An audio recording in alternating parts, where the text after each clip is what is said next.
and then that was the transitional year, wasn't it? Because like you say, RSF kind of finished, Yeah, and I guess that kind of put you out of single seaters because of financial reasons. yeah, yeah. And then GT came about. Yeah, so the end of 2016, obviously the logical thing for me to do would have been another year in Formula 3. I'd shown a lot of promise in 2016, especially in the early half, like I said, and a second year with another good team, I'm sure would have been able to fight for the title. But racing steps come to an end. It was clear that I to be honest, that I really pushed very hard to try and go down the Indy Lights route with the racing steps at the end of. I was like, yeah, I agree, it's coming to an end and blah blah blah. But can you please just kind of give me this one last chance to have a shot in single seaters? I understand Formula One's an unachievable goal at this point with only 1 year left of your funding.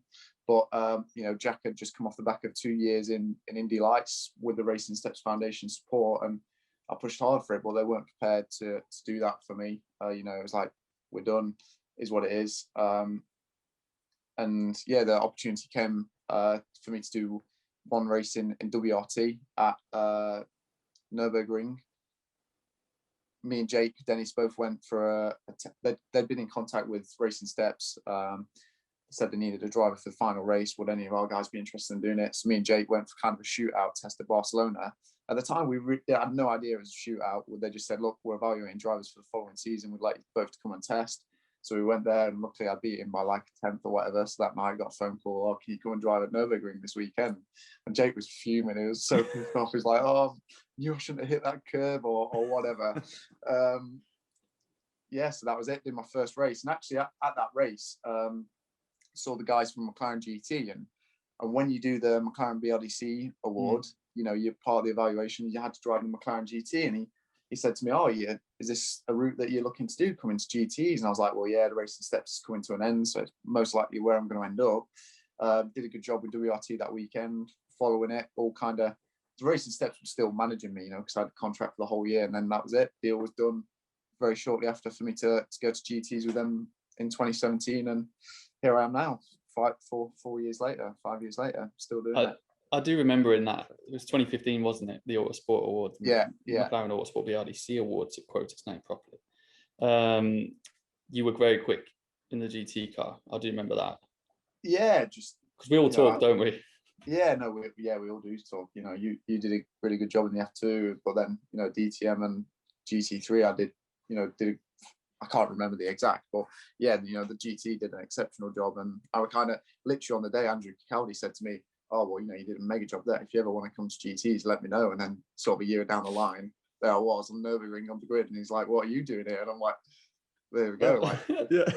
So it all just kind of, it just shows, that McLaren Autosport Award at the time, when they say to you, when you don't win it, they're like, oh, it's still an amazing opportunity for yourself. And you think, yeah, right, whatever, I've just lost it. I'm not too bothered. But, for me, it's probably opened a massive door for my career.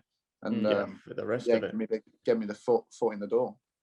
Yeah, it's perfect. From single seaters to GTs, obviously Jake's in the midst of possibly trying to do that route. I did that route, but I went to Carrera Cup because I had no funding like yourself. It all went, and luckily I got picked up by a Cup team, and without them I wouldn't be a professional racing driver, that's for sure. So it's where you fall. But how have you found it? I mean, for me personally, from my experience, I really prefer the style of racing. I actually really enjoy being a teammate with someone, and some of the races you get to do are just awesome. So how have you found it? Yeah, in complete agreement on that. I know you've done a couple of, you've done like the Nürburgring 24, which I'm yet to experience, but just, the highlight of it for me has to be doing the Bathurst 12 hours, like gone all that way to Australia, a country which some normal people only wish of going and visiting, and then you're doing the job you love on one of the most famous circuits in the world. And this in 2020 managed to get second there, was a bit unlucky not to win it, but just that's just one example. But you're just like, wow, what an amazing opportunity I've been given, and I'm there doing the thing that I love. Like you say, the racing side of it, at the end of the day, we all do racing because we love the buzz of being in competitive environment, trying to beat our competitors. In GTs, you're just doing that, but for a longer period of time, like a 12-hour race or 3 hours, 6 hours, 24, whatever. You're just doing what you love, but for a longer period of time. And like you said, having a teammate in the car, you know, sometimes you do get a teammate who's not your cup of tea, and that takes a bit of the enjoyment away from it. Like, don't get me wrong, and I have had one or two of them in my time, but there's enough. If you have a good couple of guys sat next to you in the car who you genuinely see as your friends, and they're both quick, it's just an awesome working environment. You all push each other, and it's just amazing feeling. You know, like one that it's hard to describe, to be honest. Yeah, until you've actually done it, I think people that come from the single seater of chasing F1, they don't quite understand how much fun it is. And like you say, I've really enjoyed that. We've raced a little bit, actually not on track, but we've been on the same track at the same time, whether I've been in a Pro-Am or you have.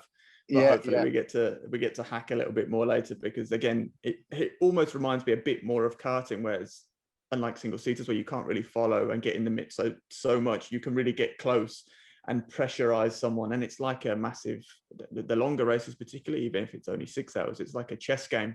And you're trying to figure out, which driver is in the car now? Is it, say, Ben? Or I know you shared the car with like Lewis Williamson, who I've raced against as well before. And it's like, who is it? What are their driving styles like? Where are their weaknesses? And it's like a big chess game for, it could be up to 24 hours. And you just, also the level of competition, because say you look down the grid and you've got all these guys that, in my opinion, could have, if you put them in a Formula One car, they'd have been completely fine, not a problem. They'd have been competitive. They may not have been the Verstappen or the Hamilton. Yeah, sure. There's not many of those. But if you look at like the top 20, 30 in, whether it be GT Masters or whatever, GT World Challenge Europe now, Intercontinental GT, they're all guys that were top level and all getting paid. So I would say the depth of field is just wild. It's actually really quite cool when you look down the list. Yeah, that's it. The first year I jumped in it, first 2017, I'll never forget, you kind of come off the back of single seaters and you think that's like, we're the boys. You get in and there's all these people that you haven't heard about, but they were just in the exact same position as me, but 7, 8, 9 years ago, where they were good enough to make Formula One and didn't. Yeah. My first year of GTs, I was teammates with Alvaro Apprente for pretty much all of it. He's quick. Proper GP2 race winner. And I just didn't have a clue who he was. I was like, they call me quick and he's the boy, and that's why they put me with him in the car with him, because they thought, I was of the same kind of caliber as him. But I'm like, oh yeah, I'll be quicker than this guy. And like, fuck, Jesus is like right on the top of his game. And you have no idea about how hard and how competitive it is. And there's literally 40, I think probably 40 drivers on the car, because there's always 20 pro cars, which they have the right BOP, the right setup, they're capable of winning. And as you said, if you put them in a Formula One car, I'm sure, well, some of them now seem to be coming more just from genuine GTs, but the guys who jumped over, there's loads of them that would have been good enough to make it in F1. Funny you say that with the story, because I was obviously teammates with Richie Stanaway, who made the jump from GP3 when we did it in 2015 over to Aston. And I can remember texting him at the time, and he's like, I just did this test. And I turned up, and this old dude absolutely hammered me by 4/10. And I was like, oh, what's his name? He's like, Darren Turner. I was like, you have no idea, do you? He's like, won everything. And Darren's obviously been there and thought, this quick little Darren was my first ever manager. Really? Yeah, he was, yeah. He's a proper driver as well. He actually only, the end of last year, I got called up to do that Sebring race, lastminute.com. And he was there, and man, it was all over me. He got by actually and did one. So it shows also your GT career can be, I think he's 42 now. I don't want to do him an injustice, but he's just in his 40s and he's still rapid. Yeah, but he's like a brand ambassador as well. That's the other important side of it. Yeah, I guess people don't understand as well. Like brands like Aston, McLaren, the German ones as well, or Merc, Porsche, BMW, Audi, they like loyalty, don't they? They like you to be professional. They don't want this kid who's just obsessed with himself. Yeah, that's massive.